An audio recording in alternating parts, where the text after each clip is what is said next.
technologies, pag-usapan natin ito. Kasi hindi na nursing board exam, medical board exam na ang i-exam tomorrow. Mataas kasi IQ yung 180. So, ibig sabihin, ka-level yung so Einstein. 180 na. Pero may namatay naman kasi 300 ang IQ niya. 20 years old, taga Minnesota. Pero patay na siya. Sa sobrang tayo, 25 years old. Okay. So, sinasabi ko, nagdadilate at magko-constrict. Naalala niyo naman ang hot and cold compress. Guys, ito rin pala, sa hot and cold compress, meron tayong 15, 10, 15, 10. 10 minutes compression, 15 minutes na stop, relax, 10 minutes na compression ulit. Hindi pwede na nakalagay lang ang yelo o yung mainit na tubig sa balat ng pasyente nyo. Kasi magkakaroon ng rebound tenderness yung muscles ng pasyente nyo. Kaya may pahinga pa rin. 10 minutes na hot compress o cold compress, ang gagawin nyo. Then pahinga naman ng 15, then compress ulit tayo. Ha? So ganun ang sequence ka compression o hot and cold compress. Kasi pwedeng magkaroon ng sunog ang pasyente. Burns. Guys, ang burns hindi ibig sabihin nagliyab. Marami tayong burns. Tama? Yes. Nandiyan na si burns. So, burns. Una, ginawa ka mo ang takore, kaya ano nangyari? Napaso. Number 2.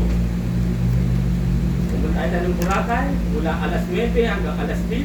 Alas 10, nagbilad ako para akong tuyo. Kaya ano na Sunburn. naman? Sunburn. Radiation. Nainggit sa kutis mo dahil mapula-pula ka, kaya binubusan ka ng asido ng isang foreigner, kaya ano lumabas na burns? Anong burns yun? Asido ang tinapon sa'yo. Acid burn. Chemical burns. Okay. So ngayon, tumakbo ka sa hotel mo, kaso may lagward pala, sinaksak mo, so ano nangyari? Electrical. So nangisay ka? Yes. So nagkaroon ng friction? Tama? Kaya friction burns. So ayan ang different burns, ha? Okay? So ngayon, tanong. Sa lahat ng burns na yan, ano ang pinakadelikado? Chemical. Very good. At sa electrical burns, tandaan nyo, pwedeng mag-cause ng cardiac arrest. Pero always remember, safety first. Hindi safety ng pasyente nyo, safety ng sarili nyo. Ha? Kahit kami nurse, inuuna namin ang safety namin. Unless na naiingit ako na gusto ko katabi si Fidel Delgado at magkaroon din ako ng monumento. So, nagpakapatay ako. So, dapat i-check nyo muna yung environment nyo kung safe sa inyo o hindi. Kasi pwede kayong tumanggi. Kasi pwede naman kayong mahawa din sa pasyente. Kaya, so thermal, radiation, chemical, electrical, and friction burns. Guys, meron din kayong degree of burns. Tama ba? Yes. So, ano yung una? First degree. Degree. Ano yung susunod? Second degree. Ano yung susunod? Third Ay, degree. ang gagaling nyo naman. Ang hirap pula at ano yung susunod? Fourth degree. Sabihin nyo, ha? Okay. Wala nang fourth, ha? Cremated ng pasyente, ha? Okay. Dito sa degree of burns, ano ang pinakamahapde? Third. Guys, first and second. Kasi nandyan pa ang nerve. Kapag nasa muscles na, wala na. Kaya nga may mga pasyente kayong may decubitus ulcer, kita na ang buto, kita na ang laman, pero hindi na kumakaray. Dahil wala ng nerve.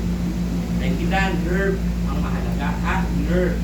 Okay, first degree and second. So tinanong ng doktor, ano ang burns niya? Ang burns niya ay cause ng thermal burns. Anong degree? Second degree. Ngayon, tatanong naman, gaano ka ilang percentage of burns? May mga kanya-kanya tayong numbers. Ito yung tinatawag yung rule of 9. Ito yung 18, ito 1, ito 18, pagkalahati, hatiin mo 18, ganon. Ito 18, 18. Pag pinagsama-sama mo, 100%. Yon. So let's say, ito ang ulo. Ulo lang. Kaya, since hindi 18, 9 lang siya. So 9. Then, ang area ilan? 1. So 1. So ilang percent na? 10%. Ngayon, ito 18, pero kalahati lang ang nasunod. 9. Kaya plus 9. Then kabila naman, buo. 18. So ilan na? Ilan na? Buo ako sa number. Ilan? Sino may limang pautang? Yan? 27? 37. So ilan degree na? 37 degrees. Kaso, nasunog buo, pero kalahati. 9. So, ilan na? 46. Okay, so ilang percent ang burns sa katawan niya? 46. 46%. At sinanong ng doktor, anong klaseng burns ang pinagmulan? At ano ang degree of burns? And what country you came from? Philippines. Nasagot muna. Tama ba? So ngayon, saan ko ilalagay? Sa normal ward o sa isolation ward ko? Isolation. So sa isolation ward, marami pang chismosa na pwede pumunta. Sino lang ang pwede? Nurse lang at saka doktor. So pagpunta ko, okay lang ba na wala akong isusuot? Ano meron dapat?